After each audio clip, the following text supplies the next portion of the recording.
Welcome then to the line by line, page by page walk through section 2 of Hannah Arendt's Origins of Totalitarianism. I'll be moving back and forth between my notes in the book as we progress here. Okay, so let's get started. Okay, so again, the section sort of foreshadows the big movement of the book. Where she's headed with this is ultimately an account of the Holocaust and of the totalitarian structure that made that possible. Much of what she's doing is avoiding the kind of simple arguments about it being, an arbitrary, an attack on an arbitrary scapegoat, or something about this being an extension of historical anti-Semitism. Her argument is very specific: that a totalitarian structure was created that essentially evacuated the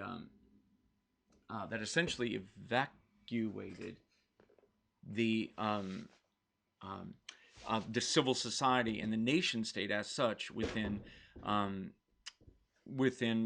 Germany, and certainly for the people that were subject to totalitarian domination, which essentially was everyone. So when you're in a totalitarian society, essentially the logic of empire, the logic of brutal torture and terror management of a population that an imperial power imposes on its colony, that logic winds up nationalized, is brought back to the domestic sphere, so that the logic of the colony becomes the logic of home. So foreign policy and domestic policy wind up melded back into one, which means, as she's going to tell us, that the mechanism for controlling, for managing a colony under 19th century imperialism is the logic of dictatorial decree or administrative decree or bureaucratic decree, right? It is not a logic of law. So that means that in a totalitarian state, even the domestic sphere winds up reconstructed as a dictatorship, essentially. Okay, so that it is something like, the executive orders, which have been used with great frequency lately, becomes the primary logic of control, domination, legality, illegality, and so on, and the law as such winds up set aside. As one of the characteristics of the Nazi regime is that the legislative parliamentary function was essentially made moot, and it's a dangerous thing when a democracy doesn't have a functioning legislature, right? So in our system, we know that the passage of law has been set aside, that the legislative branch isn't functioning any longer as a lawmaking branch. It's doing something else. So whenever you have lawmakers that aren't focused on policy and lawmaking, but are focused on identity and on I suppose that, ideological, propaganda, that kind of thing. As we're going to get to more of this next time, you're probably moving away from a nation state as such and closer to a totalitarian system. Okay, so that's some foreshadowing. Again, I continue to be alarmed a little bit as I'm reading the book again this time. It seems shockingly relevant yet.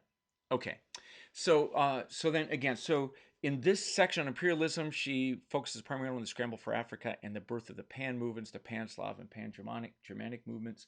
This section we're going to do today is mostly on this, the Scramble for Africa. So the first chapter, chapter 5, is on the political emancipation of the bourgeoisie.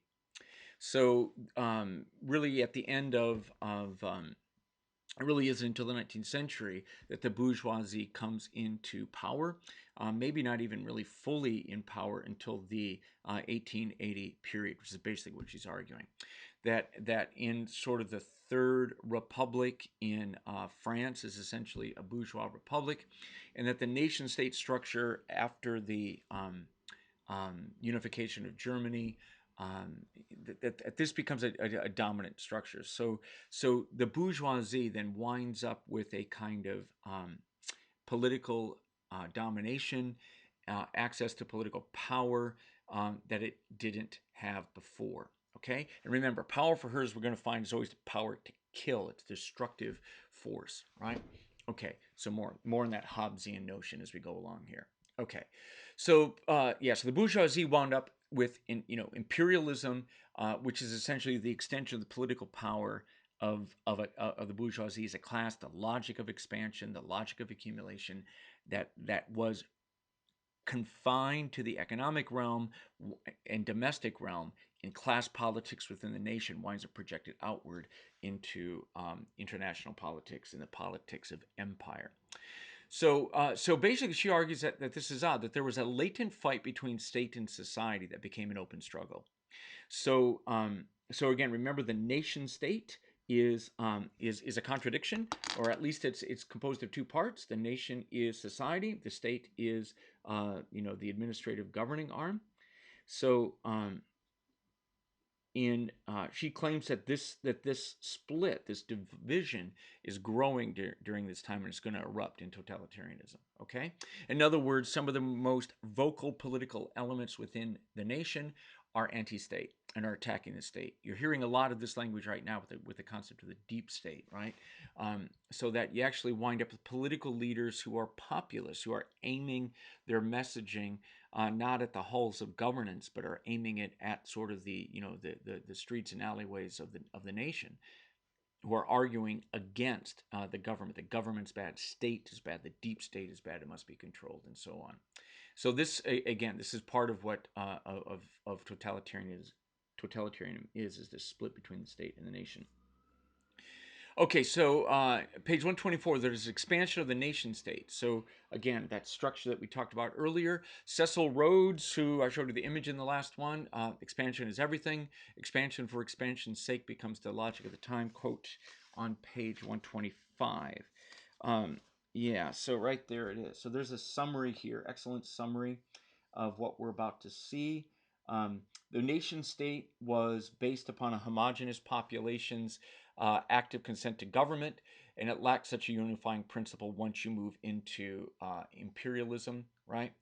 And then in the case of conquest, you have to assimilate rather than to integrate, to enforce consent rather than justice, that is to degenerate into tyranny. So imperialism, even when it is conducted on the behalf of a nation state of egalitarian order, that logic, the logic of the nation state, cannot become the logic of empire. It actually is the logic of capital, she's going to say. So expansion then is a permanent and supreme aim of politics. It's the central political idea of imperialism. It's not temporary looting. It's not conquest. It's something else. And she said understanding what that something else is important. Here it is. It is something that this concept is not really political at all. It has its origin in the realm of business speculation, capitalism, where expansion meant the permanent broadening of industrial production, economic transactions, characteristics of the 19th century. Yeah, so it really is about the expansion of the economy, right? Really good sections here, 126 and so on, where she's using essentially Marxist, Rosa Luxemburg, Hobson, Hilferding, these other writers about changes in capitalism in the late 19th, early 20th century, important. So imperialism was born when the ruling class in capitalist production, the bourgeoisie, came up against national limitations in expansion. So they're looking for new markets, new labor sources, and so on. And it turns to politics out of economic necessity. So they're looking for an international extension of capitalism, right? So the law of constant economic growth becomes the logic of foreign policy, expansion for expansion's sake. And so there we go there. Okay, so I hope that gets us going. So imperialism then is an extension of capitalist logic into the international realm, right? Supranational realm. So there's a massive expansion of occupied territories during this competition for Africa.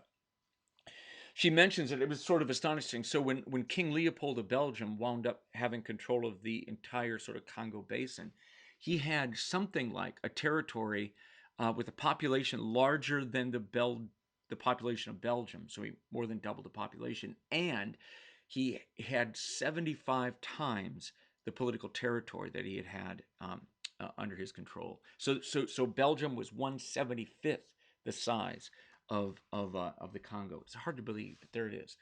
So this massive expansion, new bodies to exploit for value, and then all kinds of resources and so on.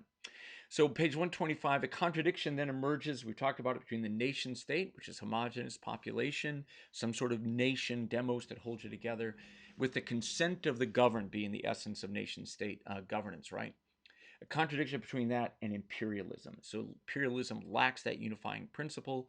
It's based on concept, forced assimilation rather than integration. It's enforced consent. So she says you basically, that once this imperialism gets going, it's distinct from these other systems. It's essentially the logic of capitalism extended into international war. And by doing so, by generating an imperialist order, you destroy the political body of the nation state, which is what totalitarianism is. Good quote on page 126. I think we've already looked at it. Imperialism and democracy. Imperialism is about overcoming the limits, democratic limits, nation state limits to capitalist expansion. Expansion for expansion's sake, nations compete for territory, for excellence, as she says. So they become business firms. So the competition between fully armed business firms, basically is what you are, right, leads to war and death to all but the victor, right? She argues that logic should have been obvious to anyone that something like World War I was coming, and that this essential transformation of nation states into competitors in a capitalist way was going to lead to a war for domination, which World War I was. So corporations can be expanded indefinitely, but nations can't, because the territory that bounds a nation can't be stretched. Genuine consent of the nation state, of the people in the nation state, right? The genuine consent, the coterminous relationship between the state boundaries and the settlement territory, and the co-termination between the norms and values of the demos and the laws that govern the nation state, that can't be stretched indefinitely. When you do that, genuine consent becomes impossible with the conquered people, right? So you just can't fold in a conquered people into the nation because you don't have consent, you don't have homogeneity, and so on. So the conscience of the nation state then forbids conquering. So because the nation state conscience, right, is we the people, we the demos, is based upon the free consent, which can't be granted.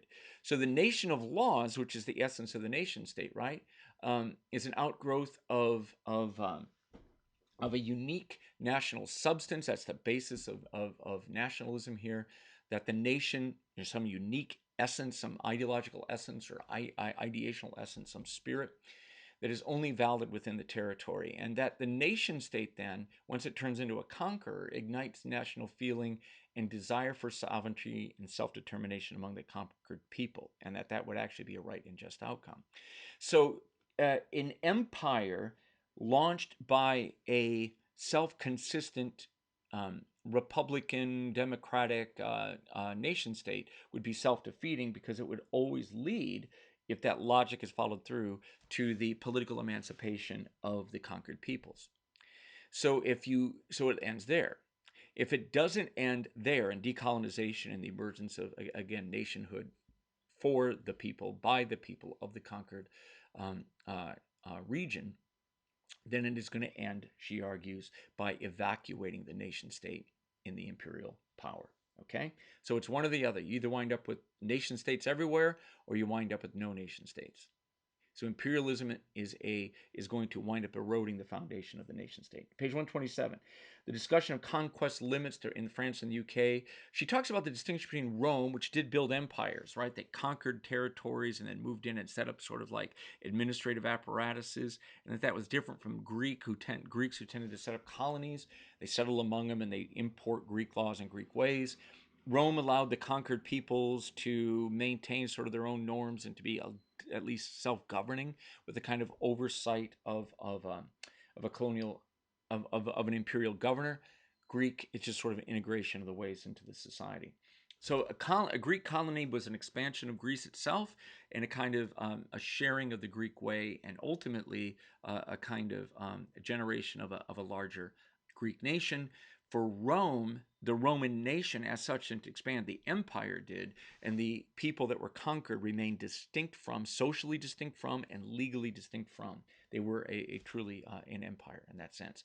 And so this is what she's going to argue the late 19th century winds up being. It's going to be closer to Rome than Greece. Page 128, that inner contradiction then between the nation's body politic and the conquest as a political device. The nation state that conquers leads to either, again, national consciousness among the conquered peoples with rebellion and independence for them, or the destruction of the nation state's body politics at home.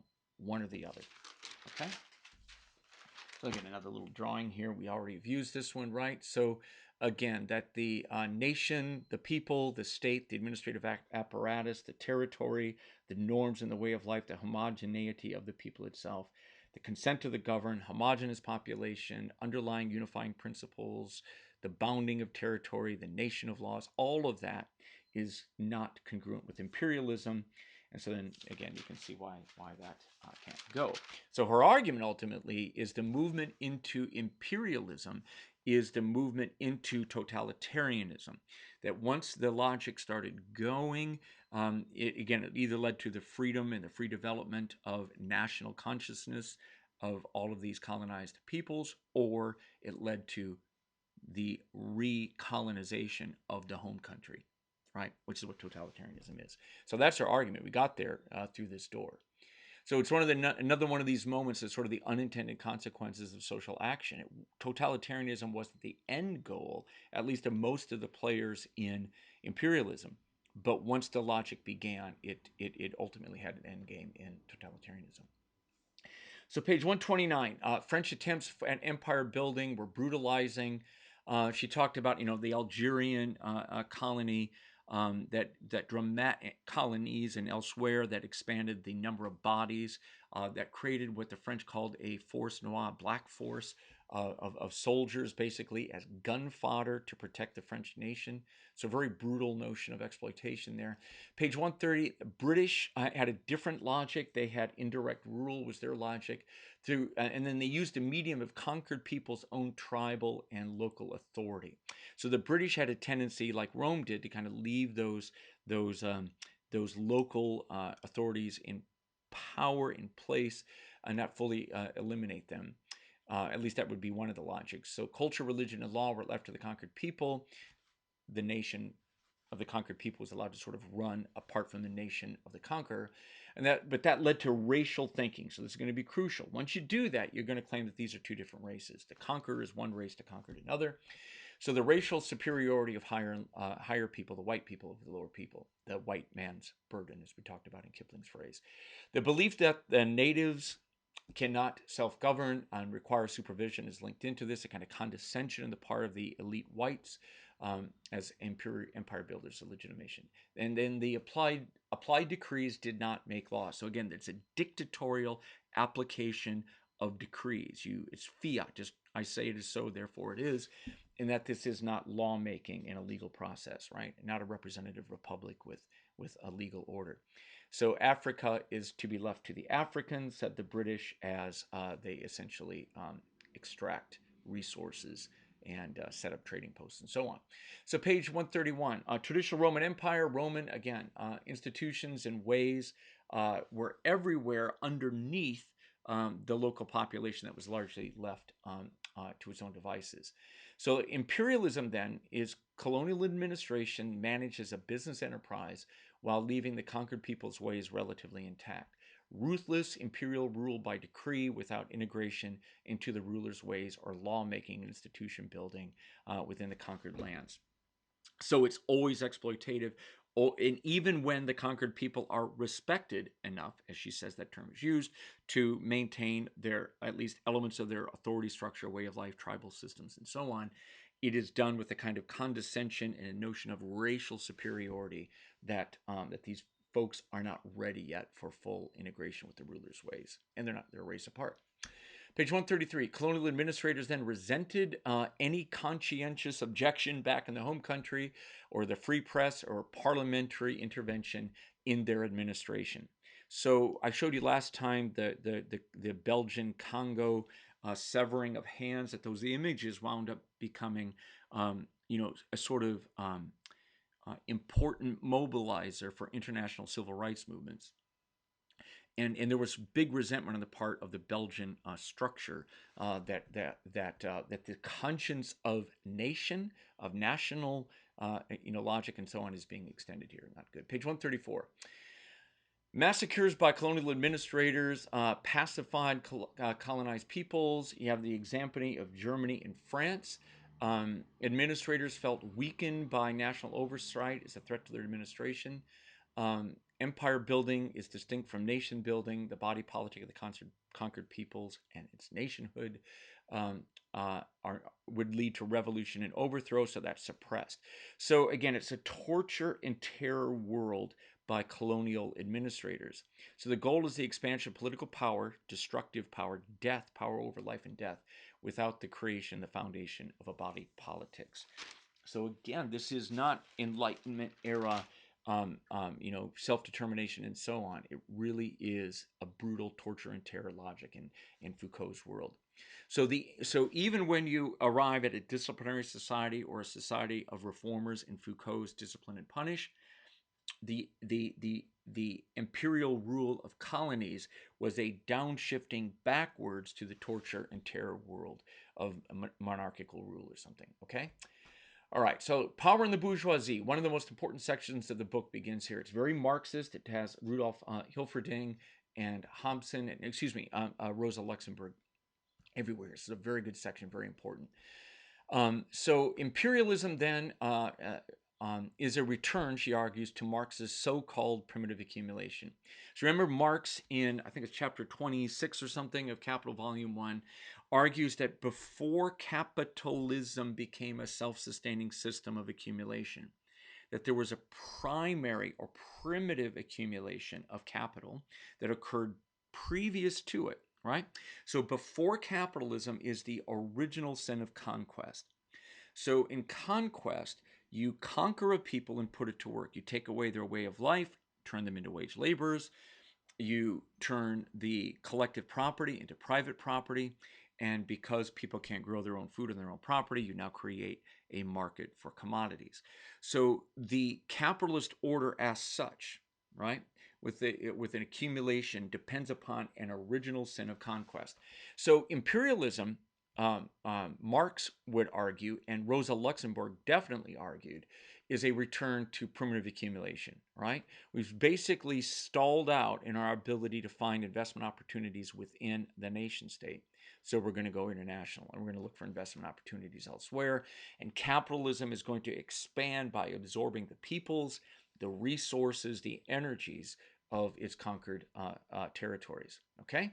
So the state then becomes the guarantor of business, so they become essentially an extension of business enterprise itself. So the rise of big business and big capital, especially industrial production, created what she calls superfluous money, money that had no use, that lacked clean investment opportunities. My first book was about financial speculation and the rise of speculative markets in America and Europe, and that this is one of the uses of superfluous money. If you can't find investment opportunity, it's used in speculative gambling schemes and swindles and stock market trading and so on. But when that plays out, it also leads to speculative investment schemes overseas. And this, she claims, is what launches us into imperialism. Because you export government power to secure the interests of the exported money. That whenever money gets exported, power goes along to protect it, right? In order to stave off the losses by using military and police force. So page 136, this is that basic contradiction here again. So once you have a society that has a police and an army that's part of the state, but that state in a nation state is controlled by the nation, right? So the society controls the state, which controls the police and army apparatus, at least in ideal forms. But once you have a colonial administration, you have the police and the army escaping the control of the state and the nation. So then you have this new military police administration that's occupying a territory and a people, subjecting them to destructive, annihilatory violence, killing them for resources and for labor. So you're exporting money back, and what you're you're importing money back to the nation state, and you're exporting out police and army and military power that is unchecked by deliberation or by the conscience of a nation. So you're exporting to colony, again, military power. So I showed you in those images the immense explosion of machine guns and other weaponry, massive cannons mounted on ships or mounted on railroad cars and so on. Massive weaponry that was capable of subduing large volumes of people very, very efficiently and very quickly. So once you had foreign investment, then the weapons follow those investments, and then you get superfluous people that go too. So page 137, the unlimited accumulation of power. That's what this becomes then. That the colonial administration, again, it emerges as a way to have unlimited accumulation of capital, but once it starts, what the administrators want is an unlimited accumulation of power. Power as the power to kill, power as annihilatory violence over the subject population. And so that unlimited accumulation of power brings about unlimited accumulation of capital. It goes together.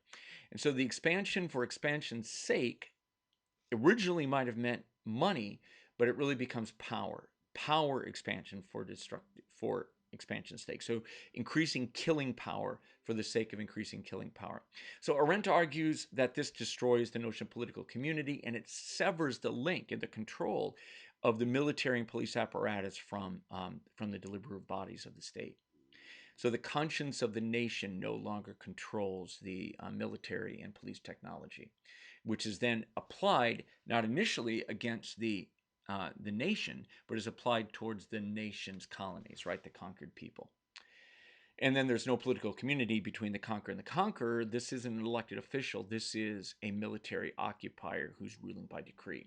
So page 138, power becomes separated from the nation state. It becomes unlimited, unchecked, and deployed for non-national ends. You get capitalism and racism go together. So page 138, there's a good quote there. Page 139 is where she moves into a discussion of Thomas Hobbes's Leviathan, which emphasizes the essential equality of human beings before law, and that equality is essentially the equality of destructive power, the capacity to kill, and that inherent quality of human beings is kept in check by agreement in a commonwealth. So you get a social contract between destructive human beings. They do it in order to be able to be free from the anxiety of attack from others, leaving you free to pursue other ends.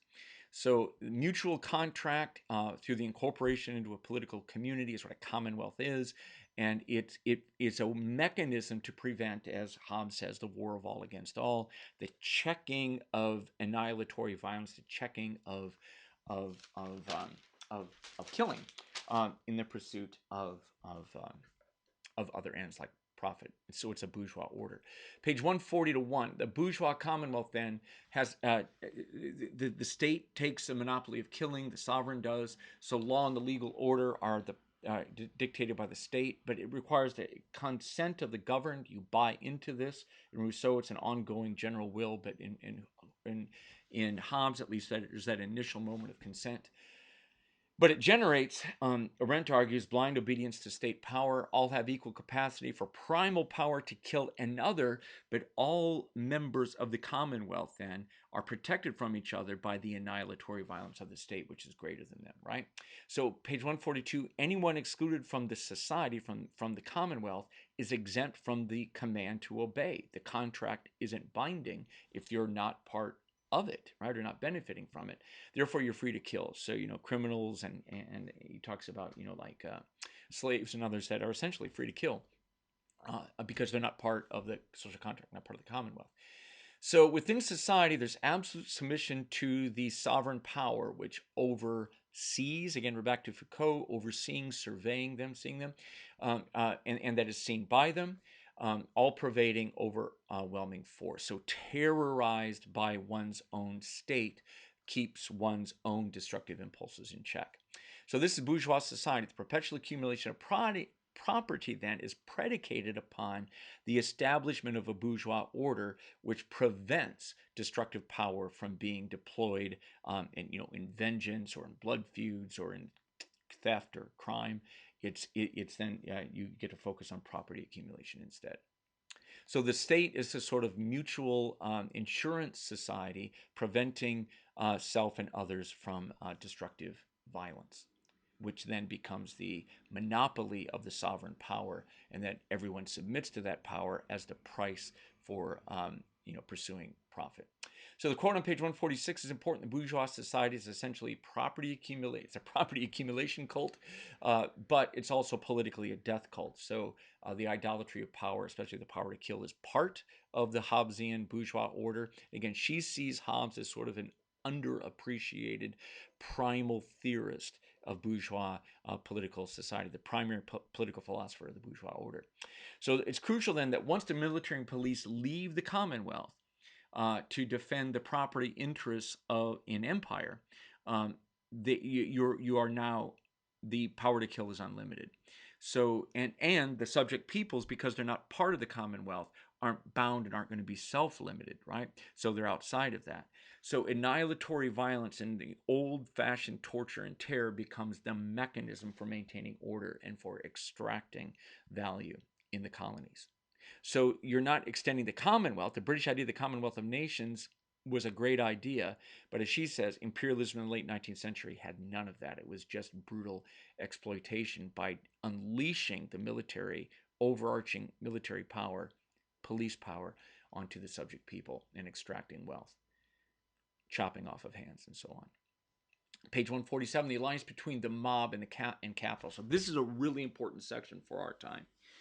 Okay, remember Marx basically argues that capitalism, basically generates its own gravediggers because it generates a two-class order, and that the farther capitalism goes, the more each of those two classes are going to be aware. They're going to become more conscious that politics in Marx's world is essentially a politics of class consciousness, whereby the proletariat or laboring class becomes fully aware of its that it's oppressed, and that it has opposed interest to the bourgeois or capitalist class, and that's going to lead to effective class struggle based upon one's awareness of the system and revolution in a post-capitalist order.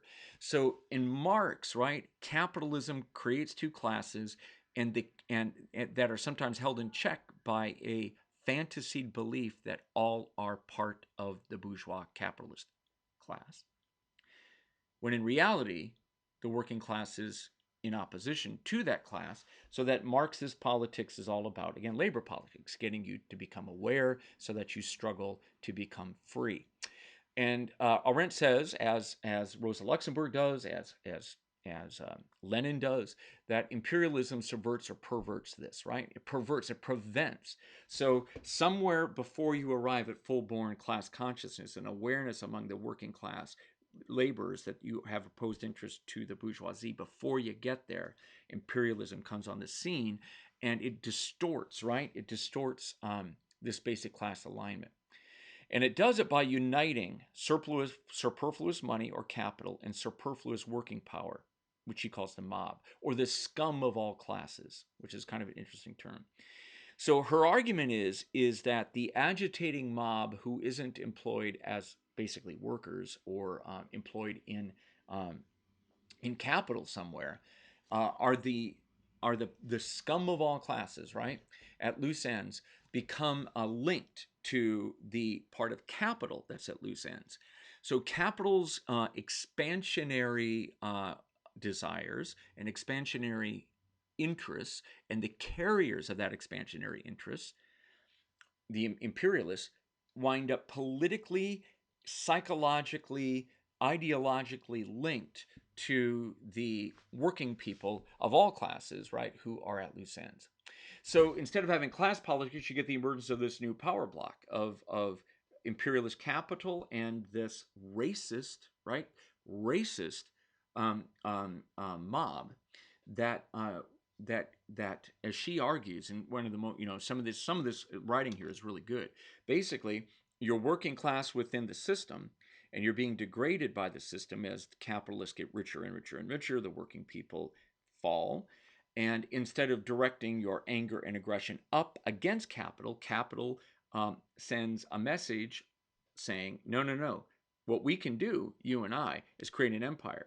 And your problems as a degraded working class will go away by dominating someone else.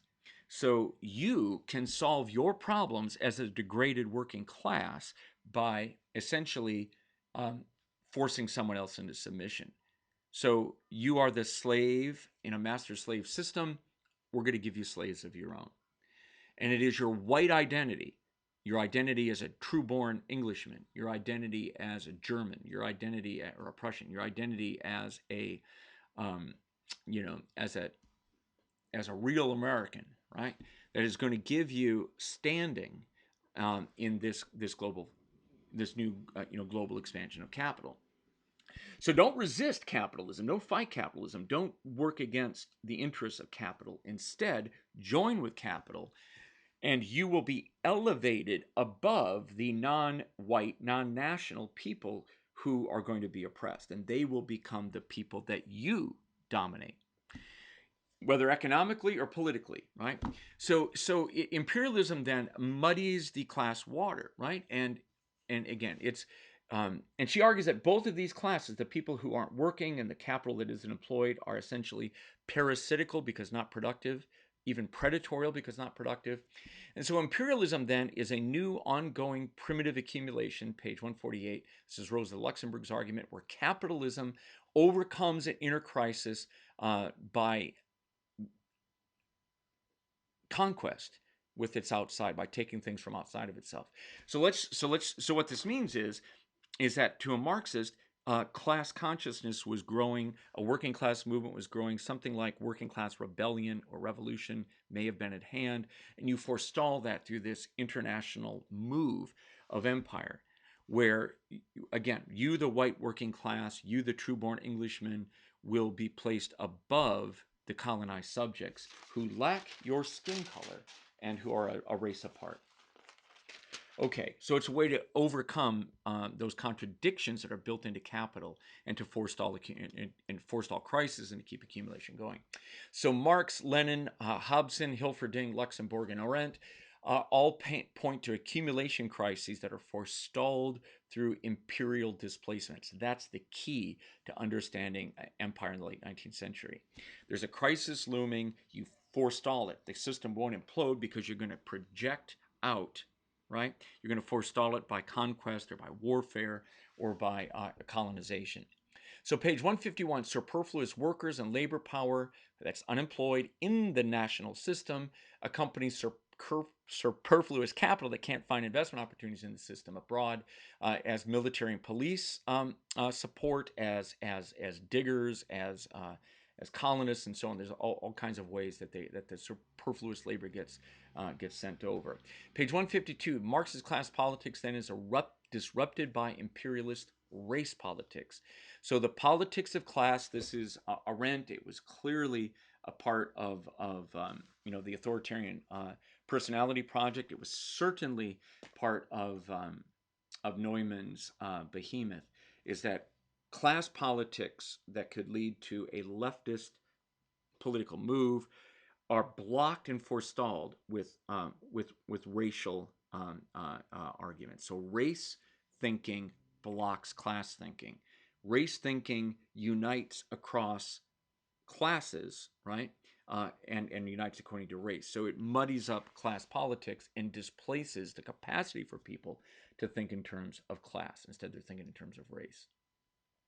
So imperialism unifies across classes, takes labor's eyes off capital, and focuses instead on the expansion of the nation and racial domination of foreign people. So page 153, the nationalism, again, here's the core of nationalism. So here's their argument that whatever this is, imperialism isn't nationalistic only. Nazism isn't nationalistic only. Totalitarianism isn't nationalistic only.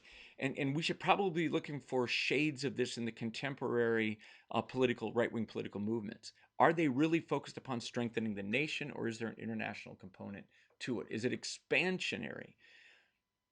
Are non-white peoples being disparaged in contemporary politics because there's a drive and a desire for military reconquering again, the creation of a new empire. We should be looking for this. Okay, but nationalism, again, rooted in a nation state, 19th century nationalism, homogenous population, again, citizens, patriots, the demos, the system with universal laws, right, and that are binding upon all. The consent of the governed is necessary for the laws to have effect.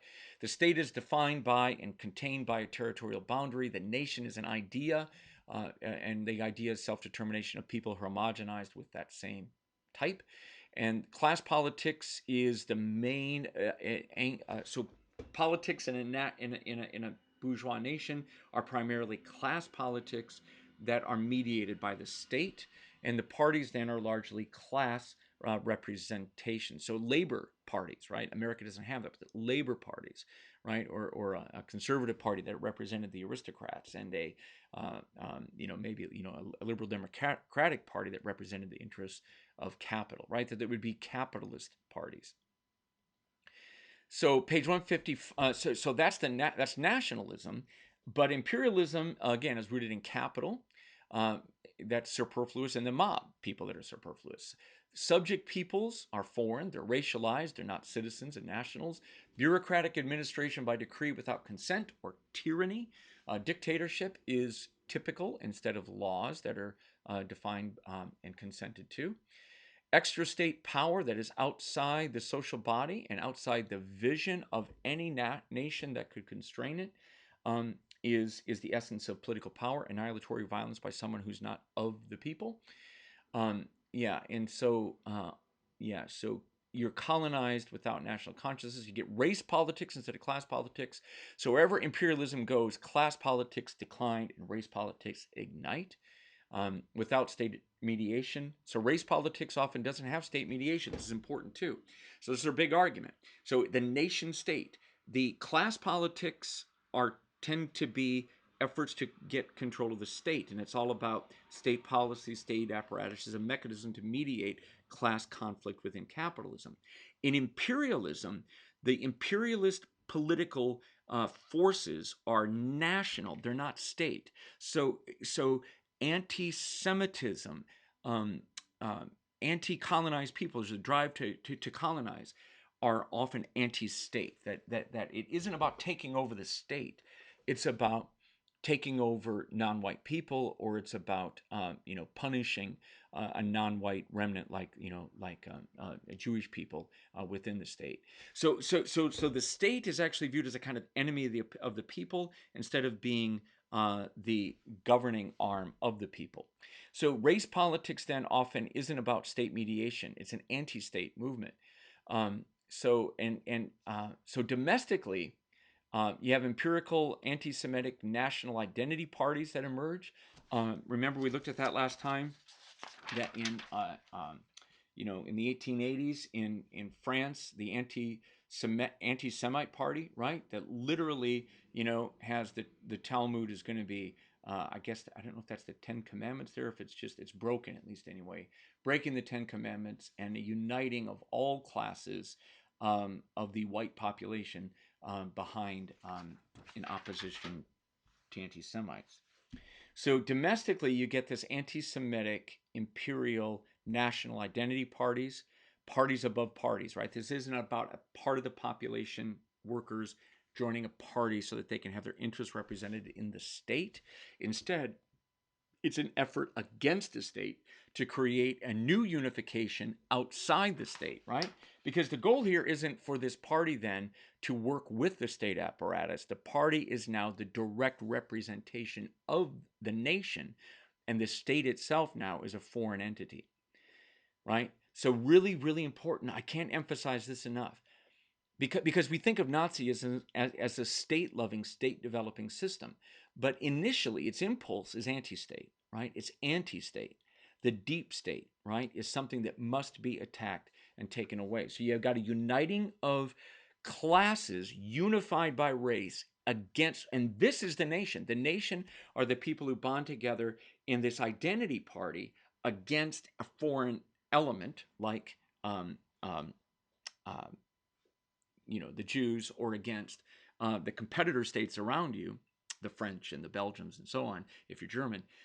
that you're defining yourself negatively against that, and so the state is not the absolute representation of the people. The people are directly represented in this party above parties.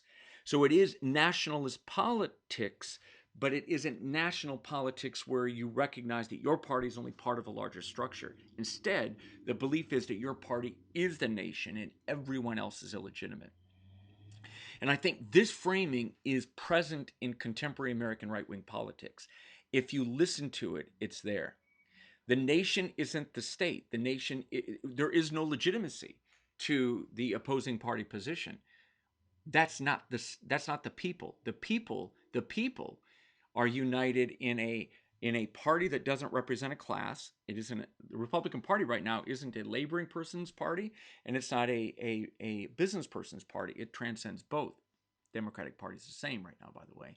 Um, so the party becomes the real representation, the real absolute representation of the nation, not the state. So the state is an entity that must be controlled and eliminated, or at least struggled against, because the party itself, the movement underneath the party, is the new nation, right? Okay, so she calls this tribal nationalism, right? So yeah, so you're not really aiming at and especially when it goes to a pan, the pan movements where you're trying to expand all, the Germans are expanding outside of the German boundaries and uniting all Germans everywhere, the Balkans and so on.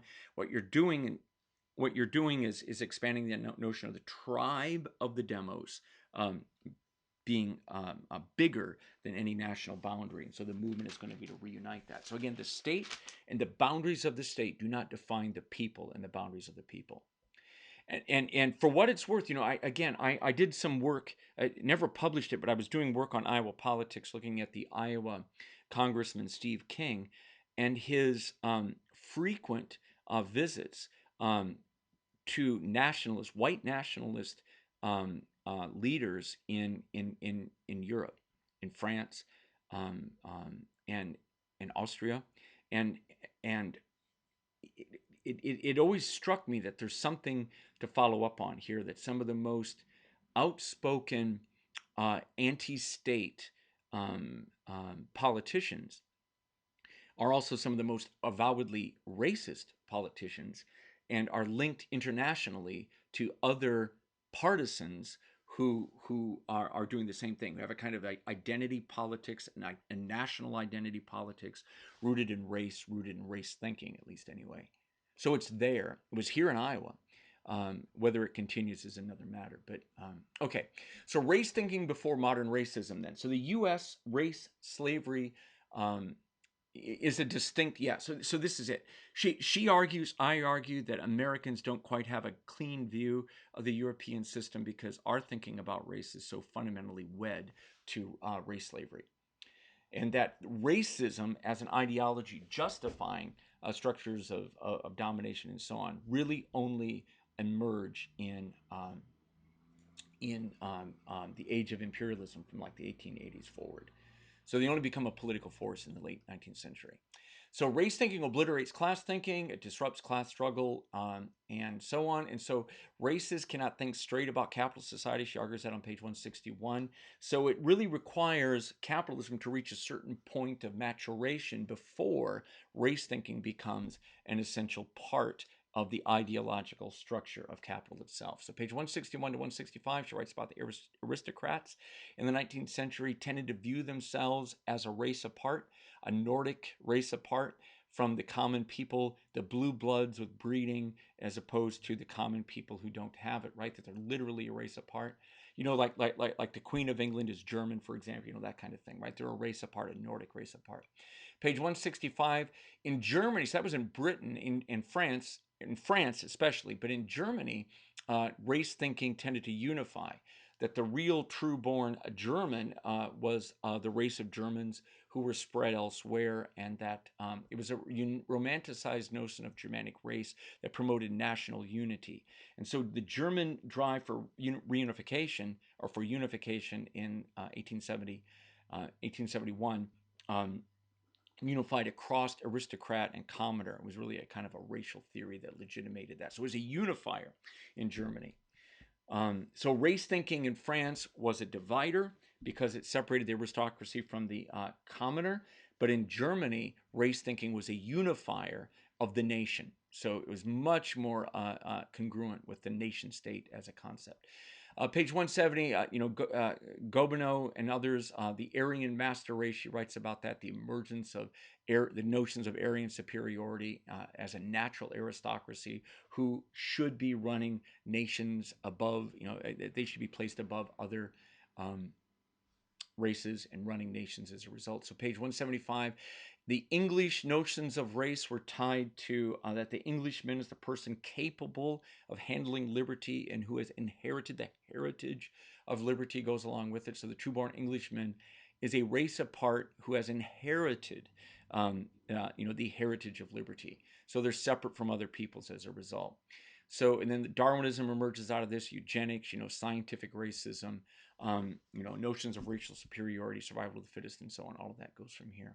Page 182, she writes about the first great politician who used racial legitimation for colonization was actually, oddly enough, ironically enough, Disraeli, the exception Jew who was Prime Minister of Britain. Yes, and had a theory about that. So, and then she leads on to race and the Boer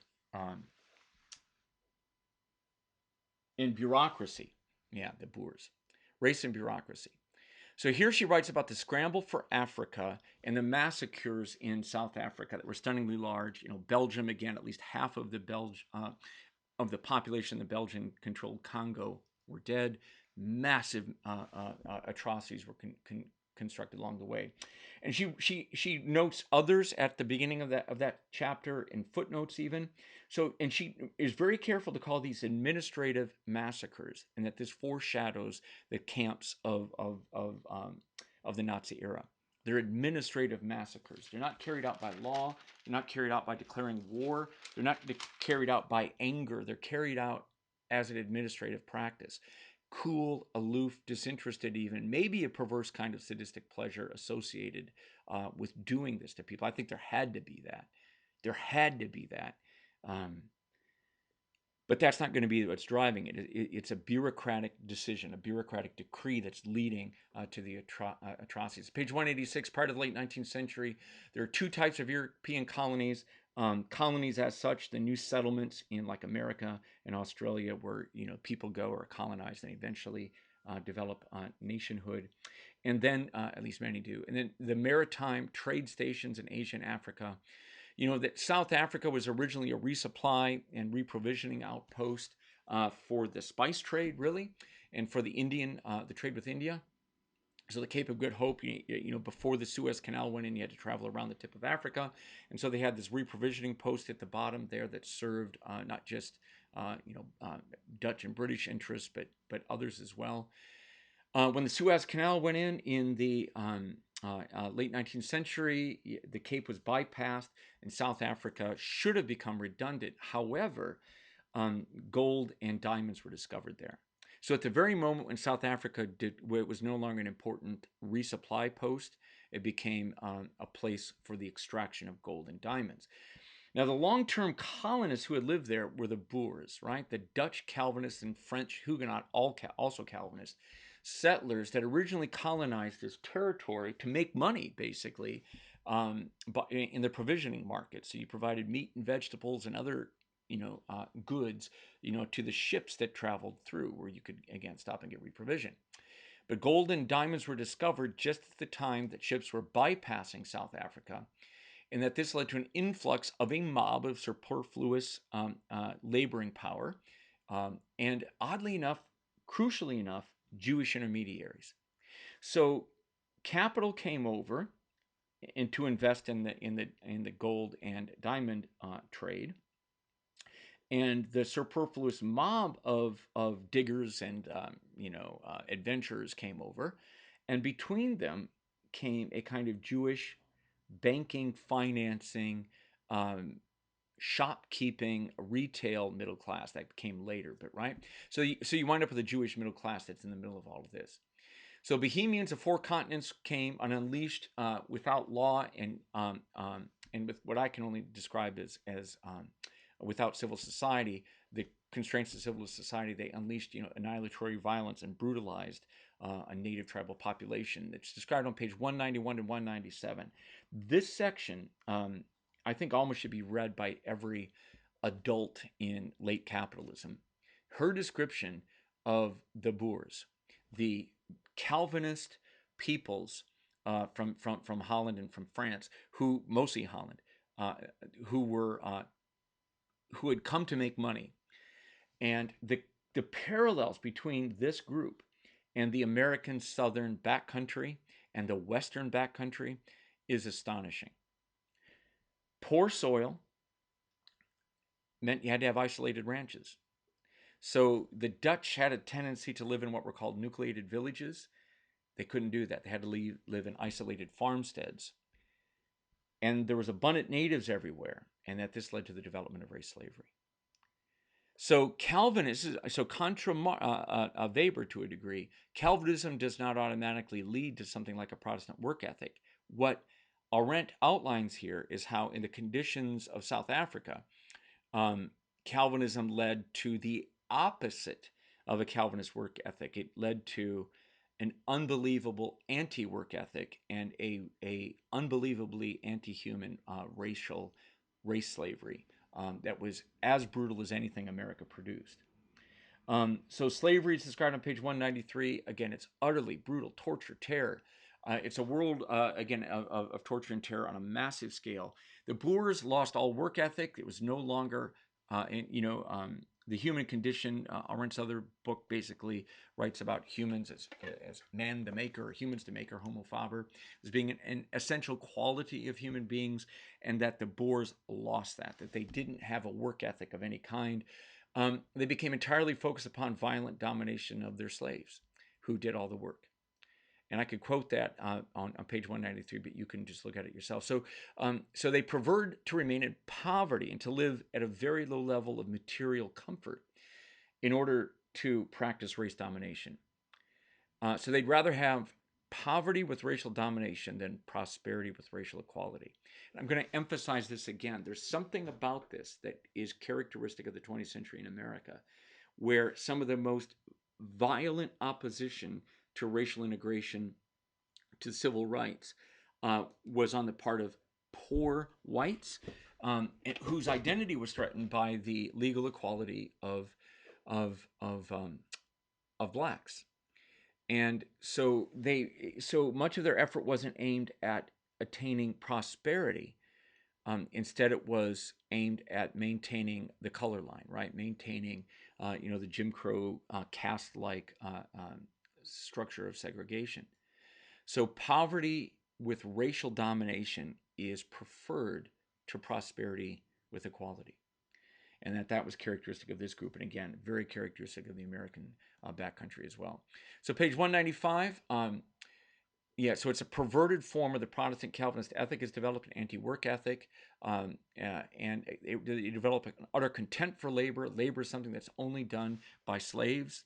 I don't do it. I prove that I'm not a slave. I prove that I'm one of the elite or one of the elect by not working and by making the damned work, which is really the logic that was here. So it was a white identity, and racial violence is the focus of this backcountry life, right? So nobody wants to achieve anything, and everyone thinks they've already become a god, page 197, because they're Christian and they're blessed with their whiteness.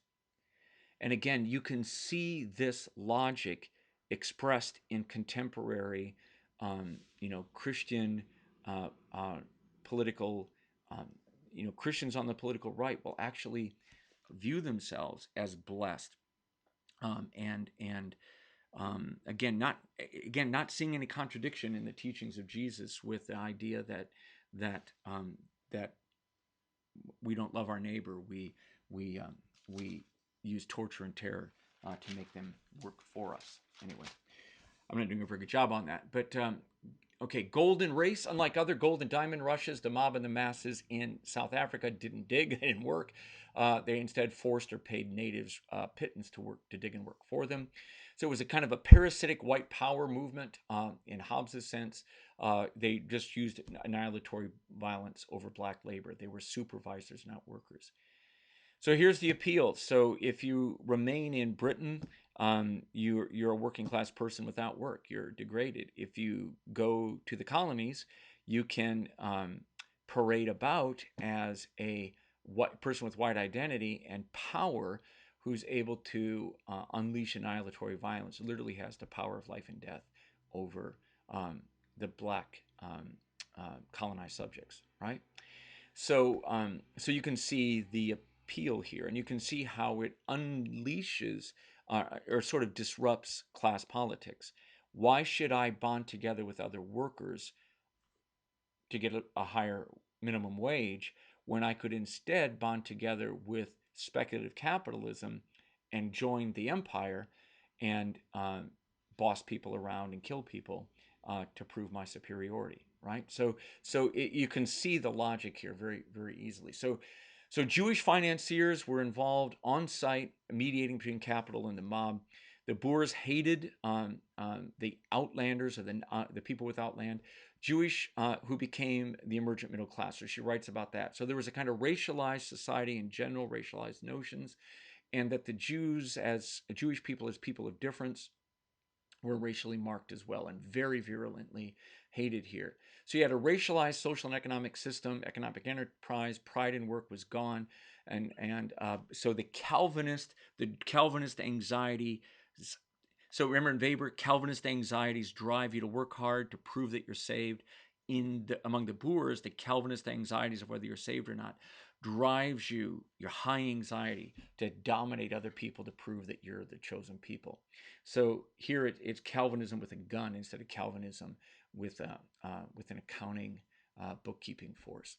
So page 203, Cecil Rhodes then wound up dispossessing the Jewish financiers, obtained heavy police and military support, imperialism as such, and left a local society to the Boers to work out their racial domination upon black people. They didn't disrupt that.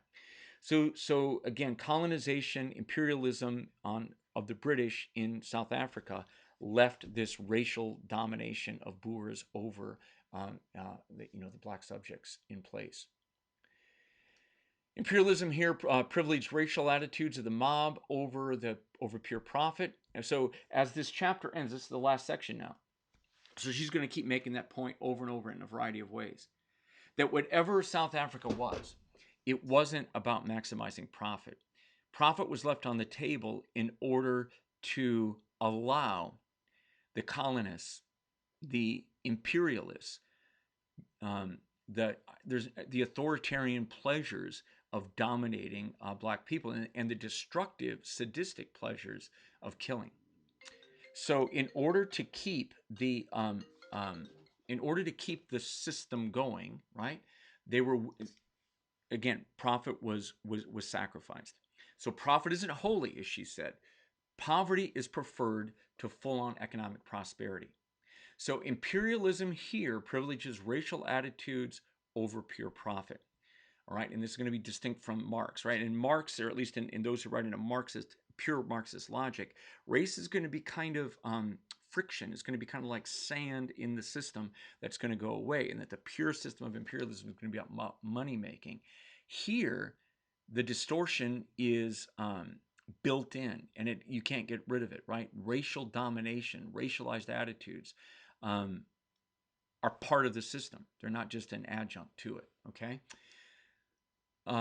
So they would rather earn less so long as racial hierarchy is maintained. So again, preferred poverty to any steps toward racial equality, projected violent hatred upon the Jews who were present as a middle class, and developed really, really aggressive anti-Semitism. So hate the blacks, hate the Jewish people for slightly different reasons. But at page 206, there's a boomerang effect of South Africa on the rest of Europe. That imperialism after South Africa, racial imperial politics become more important than profit.